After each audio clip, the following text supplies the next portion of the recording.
जय हिंद साथियों। बिहार पुलिस सिपाही की परीक्षा 2025 के लिए आज के सेट में हम लोग जीके और साइंस को मिलाकर टोटल 40 सिलेक्टेड प्रश्नों को कवर करने वाले हैं, जो कि साथियों आपके एग्जाम के लिए सबसे ज़्यादा इम्पोर्टेंट होगा।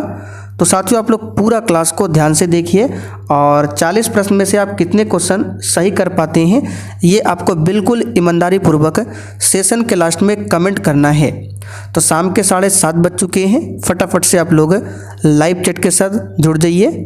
तो साथियों आज का पहला क्वेश्चन देखिए, भारत छोड़ो आंदोलन 1942 झारखंड में किस नेता के नेतृत्व में लड़ा गया था? चलिए क्वेश्चन नंबर 1 के लिए आप लोग आंसर बताएंगे। भारत छोड़ो आंदोलन कब हुआ था? 1942 में। और इसी आंदोलन में महात्मा गांधी ने क्या दिया था? एक नारा दिया था। कौन सा नारा दिया था? तो करो या मरो का। ठीक है, तो करो या मरो का नारा किसने दिया था? महात्मा गांधी ने। किस आंदोलन में? भारत छोड़ो आंदोलन में। तो ये आंदोलन झारखंड में किस नेता के नेतृत्व में लड़ा गया था? तो इसका सही जवाब है चुनाराम महतो। बी ऑप्शन यहाँ पर आपका सही है। दूसरा क्वेश्चन, भारत में जैन मान्यता के अनुसार एक तीर्थंकर को एक तीर्थ के संस्थापक के रूप में परिभाषित किया गया है। 24 तीर्थंकरों में से पहला कौन है?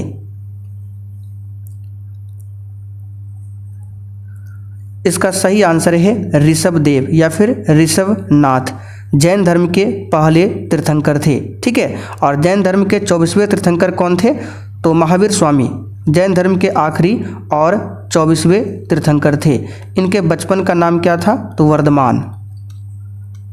ठीक है, बचपन का नाम क्या था? वर्धमान। आंसर हो जाएगा ऋषभदेव। अच्छा, 23वें तीर्थंकर कौन थे ये भी पूछा जाता है, तो पार्श्वनाथ जो है 23वें तीर्थंकर थे।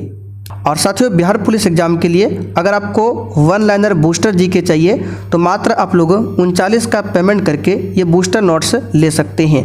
देख सकते हैं टोटल 51 सेट बना चुके हैं। इस प्रकार से आपको टोटल 100 नोट्स दिया जाएगा और साथ में स्पेशल बिहार जीके का भी नोट्स मिलेगा, जो कि आपके बिहार पुलिस एग्जाम के लिए सबसे ज़्यादा इंपॉर्टेंट होगा। अगर आपका जीके जीएस वीक है तो आप लोग इस नोट्स को एग्जाम से पहले पूरा कंप्लीट कर लीजिए, आपको बहुत ज़्यादा इससे फ़ायदा मिलेगा।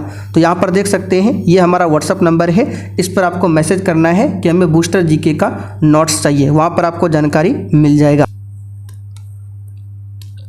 चलिए आगे देखिए, कुतुबुद्दीन ऐबक किस राजवंश का संस्थापक था?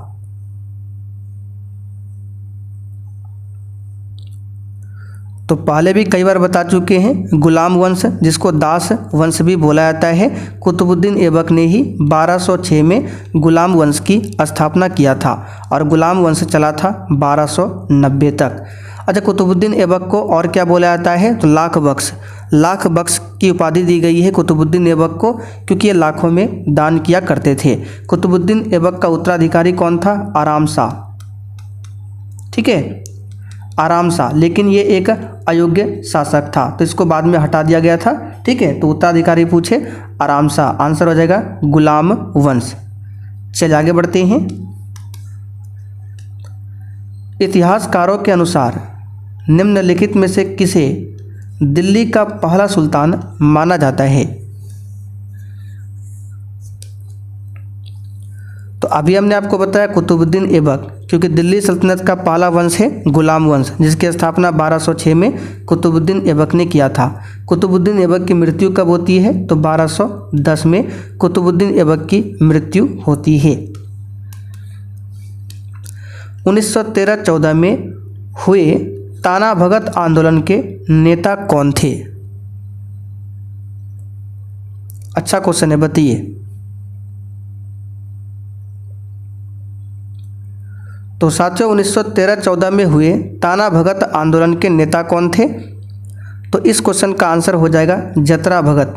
कौन थे? जतरा भगत। सी ऑप्शन यहाँ पर आपका सही जवाब है। ताना भगत आंदोलन 1913-14 ईस्वी में हुआ था। कहाँ पर? छोटा नागपुर में उरांव जनजाति के द्वारा। कौन सा जनजाति के द्वारा?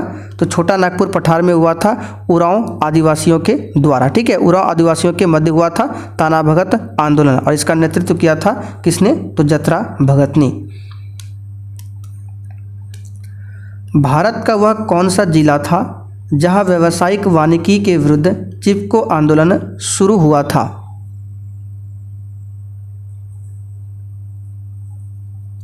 बताइए, क्वेश्चन 6 के लिए आंसर लगाइए फटाफट से। भारत का वह कौन सा जिला था जहां व्यावसायिक वानिकी के विरुद्ध चिपको आंदोलन शुरू हुआ था? तो जिला पूछा गया है, तो राज्य का नाम पूछे तो उत्तराखंड में हुआ था। कहाँ पर? उत्तराखंड में, उत्तराखंड के चमोली डिस्ट्रिक्ट में। बी ऑप्शन यहाँ पर आपका सही जवाब है। और चिपको आंदोलन का नेतृत्व किसने किया था? सुंदरलाल बहुगुणा ने। ओडिशा में प्रसिद्ध सूर्य मंदिर का निर्माण करने वाला शासक निम्नलिखित राजवंशों में से किससे संबंधित है?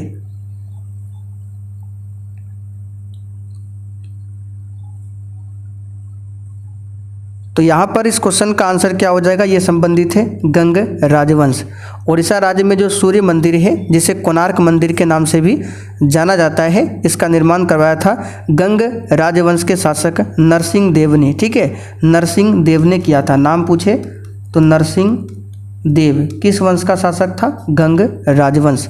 ठीक है, और ये जो सूर्य मंदिर है, जिसको कोणार्क मंदिर भी बोला जाता है, इसे यूनेस्को ने विश्व विरासत स्थल सूची में शामिल किया था 1984 में। तो डेट भी याद रखिए, कब शामिल किया था? 1984 में। शिवाजी के छोटे बेटे का नाम बताएं जो तीसरे राष्ट्रपति छत्रपति थे।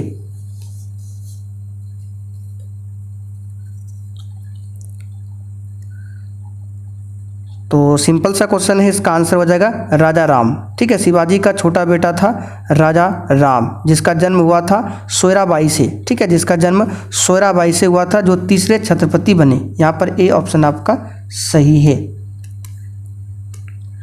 काकोरी रेलगाड़ी लूटपाट की कल्पना रामप्रसाद बिस्मिल और डैश ने किया था?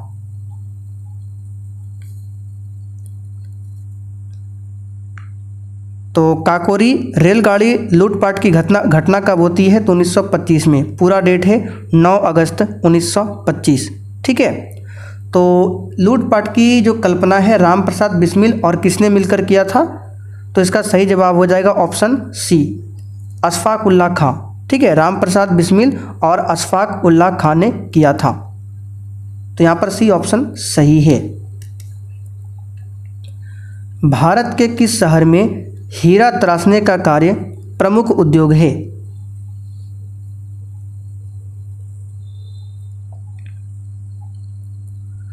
तो भारत के किस शहर में है? तो इसका सही जवाब है, बताइए ऑप्शन के हिसाब से, तो ये मध्य प्रदेश में है पन्ना। और पन्ना कहाँ पड़ता है? तो भोपाल में।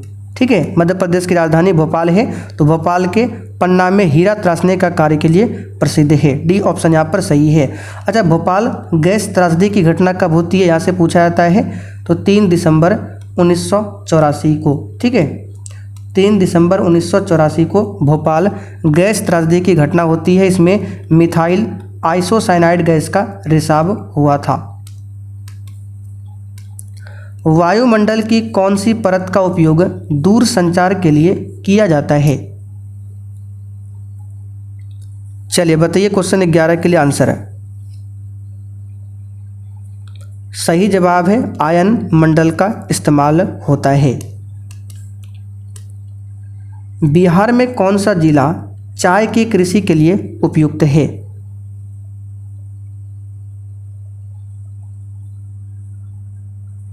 तो इसका सही जवाब है किशनगंज। बिहार में किशनगंज जिला चाय के लिए उपयुक्त है। भारत का सबसे बड़ा तेल शोधक कारखाना कहाँ पर स्थित है?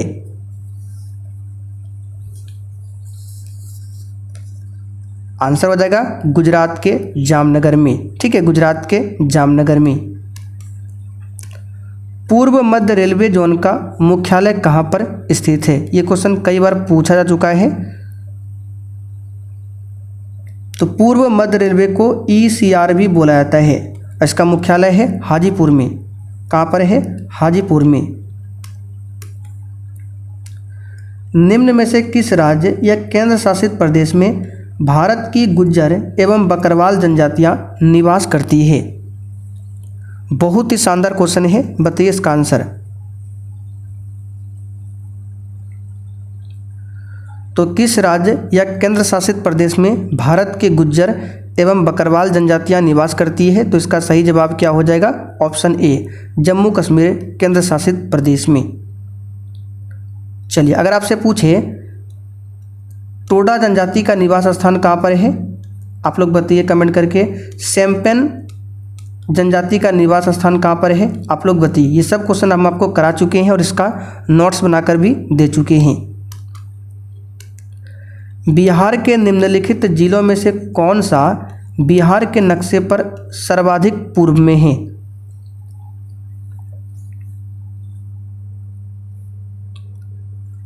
तो बिहार का अगर मैप देखें तो बिहार के उत्तर में कौन है? चंपारण है, ठीक है, उत्तर में। दक्षिण में भागलपुर, ऑप्शन के हिसाब से यहाँ पे देखिए भागलपुर है, ठीक, दक्षिण में।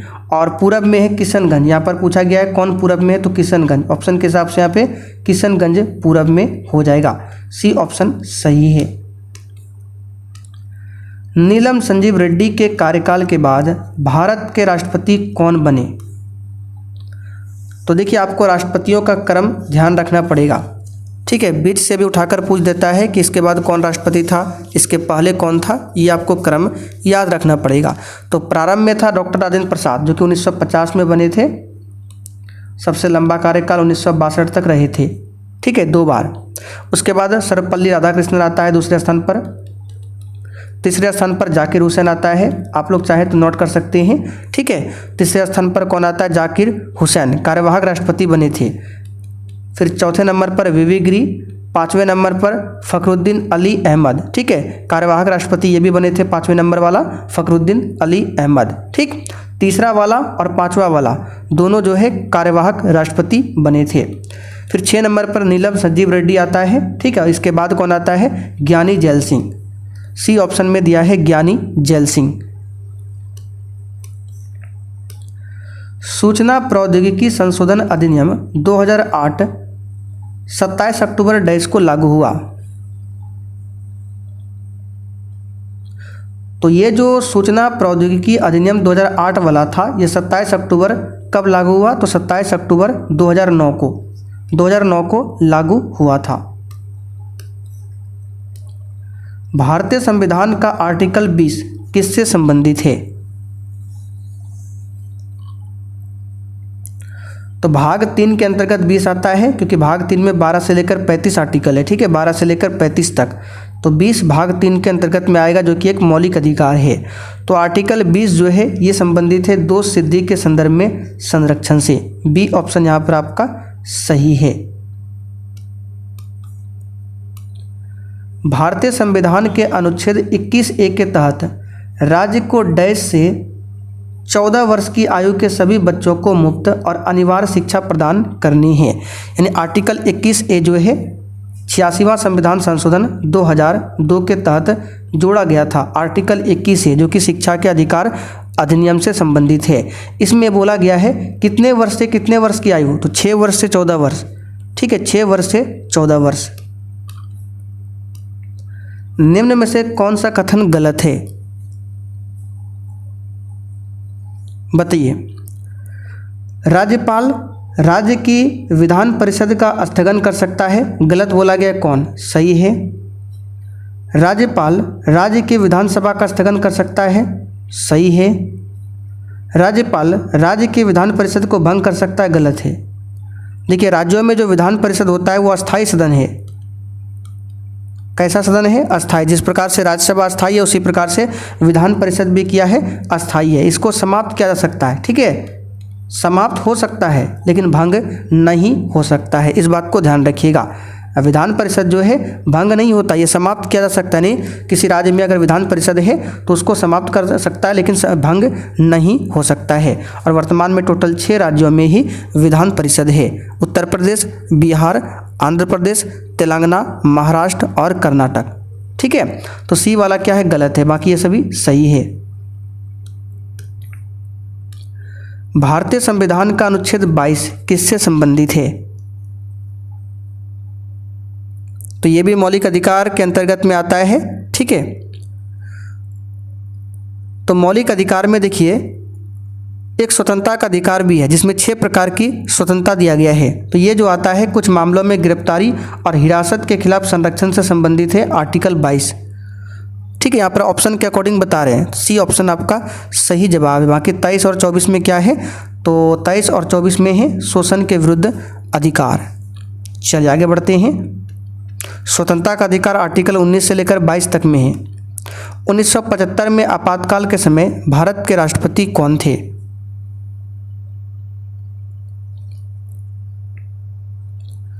तो 1975 में आपातकाल लगाया था किसने? इंदिरा गांधी ने। आंतरिक अशांति के आधार पर लगाया था इंदिरा गांधी ने। और उस समय राष्ट्रपति कौन थे? तो फखरुद्दीन अली अहमद। डी ऑप्शन आपका सही है। भारत की संविधान सभा के अध्यक्ष कौन थे? तो संविधान सभा के अध्यक्ष कौन थे? सिंपल सा क्वेश्चन है, बताइए इसका आंसर क्या होगा। संविधान सभा के अध्यक्ष कौन थे? तो संविधान सभा का गठन हुआ था 9 दिसंबर 1946 को। ऑप्शन के अकॉर्डिंग चलेंगे तो जब 9 दिसंबर 1946 को पहली बैठक होती है तो उसमें अध्यक्ष बनाया गया था अस्थाई। और किसे बनाया गया था? डॉक्टर सच्चिदानंद सिन्हा को। तो ऑप्शन में तो नहीं है। फिर 11 दिसंबर 1946 को दूसरी बैठक होती है, इसमें अध्यक्ष बनाया गया था अस्थाई, और अस्थाई अध्यक्ष बनाया गया था डॉक्टर राजेंद्र प्रसाद को। किसी मौलिक अधिकार का उल्लंघन होने पर कोई भी नागरिक किस अधिकार का सहारा लेकर अदालत में जा सकता है? तो यही है आर्टिकल 32 संवैधानिक उपचार का अधिकार, जिसे बी.आर. अम्बेडकर ने संविधान का हृदय और आत्मा बताया था। आर्टिकल 32 के तहत आप लोग डायरेक्ट सुप्रीम कोर्ट जा सकते हैं। ठीक है, और आर्टिकल 226 के तहत आप लोग हाई कोर्ट डायरेक्ट जा सकते हैं। भारत में वर्तमान राष्ट्रपति कौन है? तो ये तो बताने वाला क्वेश्चन है नहीं, श्रीमती द्रौपदी मुर्मू। ठीक है, यहाँ पर आंसर हो जाएगा डी ऑप्शन। राज्यसभा की सदस्यावधि कितनी होती है? तो राज्यसभा के सदस्य का कार्यकाल 6 वर्षों के लिए होता है और प्रत्येक 2 वर्ष के अंतराल पर 1/3 सदस्य जो है सेवानिवृत्त होते हैं और 1/3 सदस्य नए भरे जाते हैं। तो 2 वर्ष के अंतराल पर, और कार्यकाल होता है सभी का 6 वर्ष।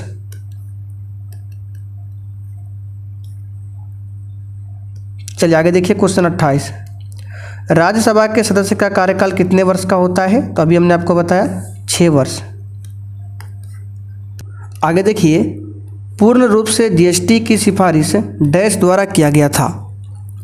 तो जीएसटी के बारे में कई बार बता चुके हैं। 101वां संविधान संशोधन के तहत आया था, 1 जुलाई 2017 को लागू हुआ था। और किस समिति की सिफारिश पर? तो विजय केलकर समिति। देखिए बी ऑप्शन में दिया हुआ है। चलिए, भारत का पहला साइबर पुलिस स्टेशन डैश में स्थापित किया गया था। चलिए बताइए। देखिए इस क्वेश्चन का आंसर बुक में दिया है सी, लेकिन बुक में गलत है। आंसर क्या होगा? विजय केलकर टास्क फोर्स। तो यहाँ पर इस क्वेश्चन का आंसर क्या होगा? भारत का पहला साइबर पुलिस स्टेशन कहाँ स्थापित किया गया था? तो इसका सही जवाब है कर्नाटक की राजधानी बेंगलुरु 2001 में। निम्नलिखित में से किस दिन को राष्ट्रीय एकता दिवस मनाते हैं? तो सिंपल सा क्वेश्चन है, ये भी कई बार बता चुके हैं। राष्ट्रीय एकता दिवस 31 अक्टूबर को मनाते हैं, सरदार वल्लभ भाई पटेल की जयंती पर 31 अक्टूबर को। ठीक है, अगर आपसे पूछे 21 जून को क्या मनाते हैं? तो अंतर्राष्ट्रीय योग दिवस 21 जून को। 15 अक्टूबर को पूछे तो विश्व छात्र दिवस, याद कर लीजिएगा, इंपॉर्टेंट है। 21 अक्टूबर को पुलिस स्मृति दिवस और 31 अक्टूबर राष्ट्रीय एकता दिवस। इथियोपिया की मुद्रा क्या है? तो इथियोपिया देश जो है अफ्रीका महाद्वीप में है। राजधानी इसकी है अदिस अबाबा, मुद्रा है बिर्र। मानवाधिकार उच्चायुक्त कार्यालय में 2006 के दौरान निम्नलिखित में से किस निकाय ने मानवाधिकार आयोग की जगह ली थी? तो ये लिया था मानवाधिकार परिषद ने। सी ऑप्शन यहाँ पर आपका सही जवाब है, मानवाधिकार परिषद। मानवाधिकार परिषद निम्नलिखित में से किस वर्ष में गठित किया गया था? तो अभी हमने आपको बताया मानवाधिकार परिषद 2006 में आया था। तो आंसर क्या होगा? 2006। मैक्सिको की मुद्रा क्या है? तो मैक्सिको की बात करें, ये उत्तरी अमेरिका महाद्वीप में आता है और मैक्सिको की राजधानी कहाँ पर है? तो मैक्सिको सिटी, और मुद्रा है पेसो। सभी मूल बलों में सबसे दुर्बल बल कौन सा है? बताइए, सबसे कमजोर बल कौन सा है? तो सबसे कमजोर बल होता है गुरुत्वाकर्षण बल, और सबसे मजबूत बल पूछे तो नाभिकीय बल। ये सबसे मजबूत बल है और सबसे कम है गुरुत्वाकर्षण। ठीक है। निम्न में से कौन से विकिरण की सबसे कम तरंगदैर्घ्य होती है? सिंपल सा क्वेश्चन है, गामा। गामा किरणों की तरंगदैर्घ्य सबसे कम होती है। बी ऑप्शन यहाँ पर आपका सही है। न्यूट्रॉन की खोज किसने किया था? तो 1931 में किया गया था जेम्स चैडविक के द्वारा। प्रकाश वर्ष डैश मापने की इकाई है? तो प्रकाश वर्ष जो है दूरी मापने की इकाई है। किसी वस्तु का पृथ्वी की सतह से प्लान वेग कितना है? आंसर है 11.2 किलोमीटर प्रति सेकंड। ये पृथ्वी का प्लान वेग है। बी ऑप्शन सही है। तो साथियों, आज का सेट कंप्लीट होता है। अब आप लोग कमेंट कीजिए 40 में से आपने कितने क्वेश्चन सही किए हैं।